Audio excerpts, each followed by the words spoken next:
Alright, welcome to another comparison video in which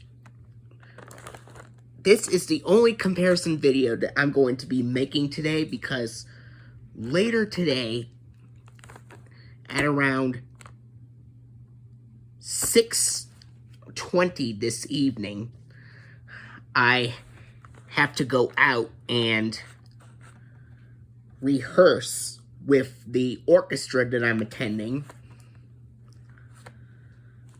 And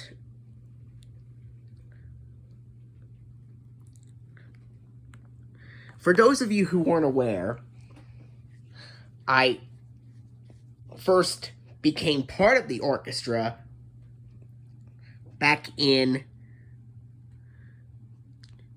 earlier this year in January, and I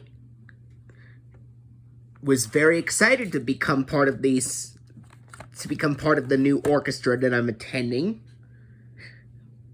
since January.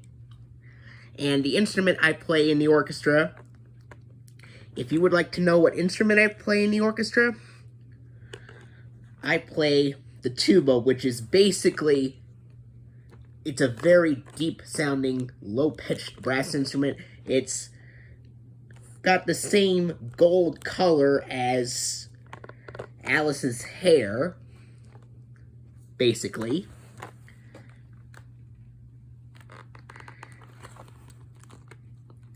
Or blondish gold, or whatever you call it. But anyway, back to the discussion of the video on 4 different versions of Alice in Wonderland. I have 2 different copies of the Walt Disney Classics VHS release. I have the 1994 Walt Disney Masterpiece Collection release, and I have the 1999 VHS release.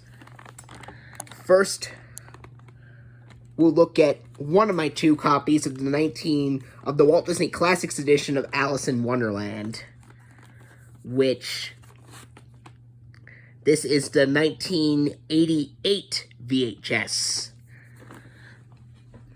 And Alice in Wonderland is, of course, from 1951.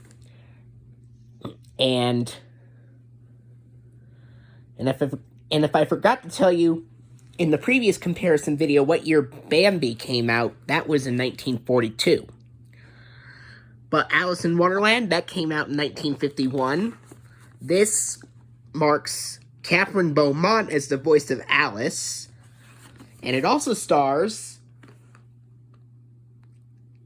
Sterling Holloway, who does the voice of the Cheshire Cat in this film, who is a wonderful Disney legend. He would also voice other Disney characters throughout the 1940s, 1950s, 1960s, and 1970s, including Mr. Stork in Dumbo, Kaa in The Jungle Book, Roquefort in the Aristocats, and of course, Winnie the Pooh from the free Winnie the Pooh featurettes released between 1966 and 1974. And as for Catherine Beaumont, she would also appear in another Disney film 2 years after this film was released. That film was, of course, Peter Pan, which I plan to do a comparison video on that film sometime soon. This has a sticker label, and the print date, July 13th, 1988. And this VHS has the 1984 red-orange FBI screens that slideshow together on this tape. Then it's got the 1984 The Classics Walt Disney Home Video Cheesy Classics Diamond logo.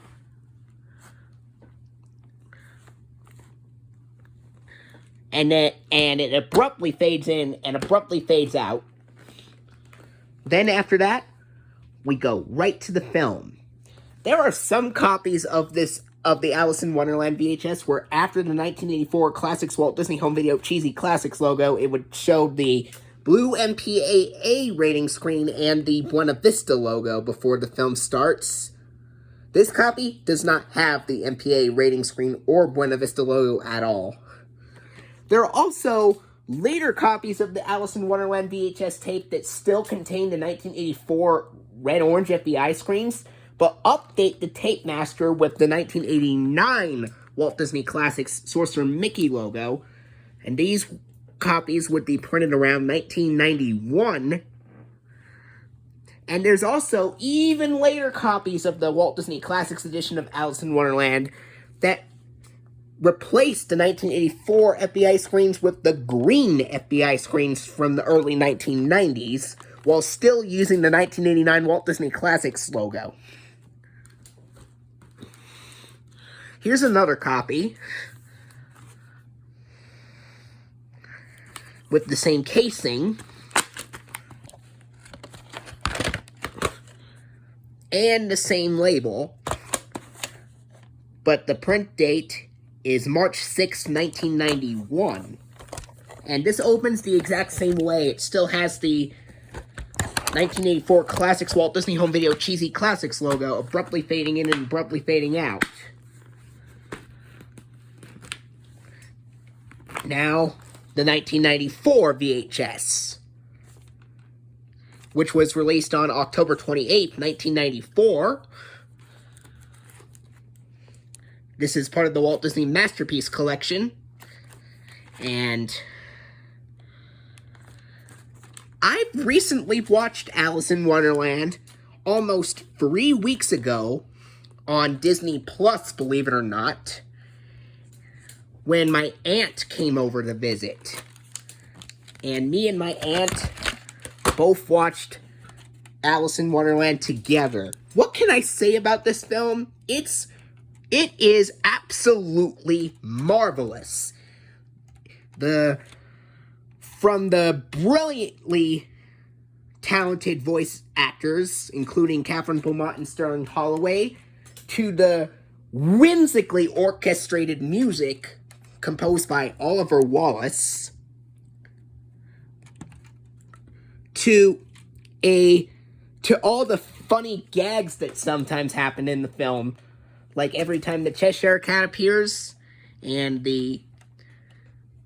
even the caterpillar from this film has some lines too.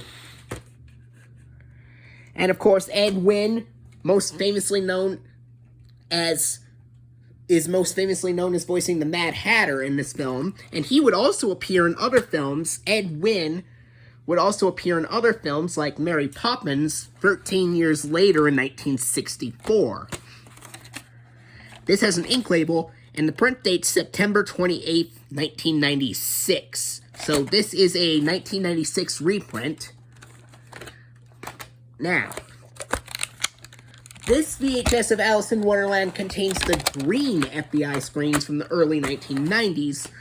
Then it's got the Walt Disney Masterpiece Collection logo and the flashbang now available on video cassette screen with previews for the Walt Disney Masterpiece Collection, the Walt Disney Family Film Collection, and then the flashbang coming soon to own on video cassette screen with a preview for Aladdin and the King of Thieves. Then the flashbang feature presentation screen, and then the RKO logo, and then the film starts. And Alice in Wonderland was also planned to get a Walt Disney Masterpiece Collection released in 1997, back on October 14th, but it ultimately got canceled, and only The Jungle Book was released on that day. Now here's the 1999 VHS.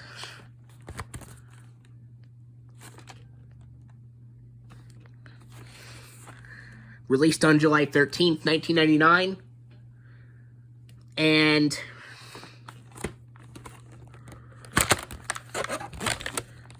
this VHS was also released when Robin Hood was reissued in the Walt Disney Masterpiece Collection on the same day. This has an ink label as well, and the print date is June 8th, 1999. Now, this VHS of Alice in Wonderland contains the green FBI screens from late 1997. Then it's got the gold Walt Disney Home Video logo with black background. And then the Flashbang coming soon to own on video cassette screen with previews for Madeline Lost in Paris, The Great Mouse Detective, Belle's Tales of Friendship, and Hercules Zero to Hero.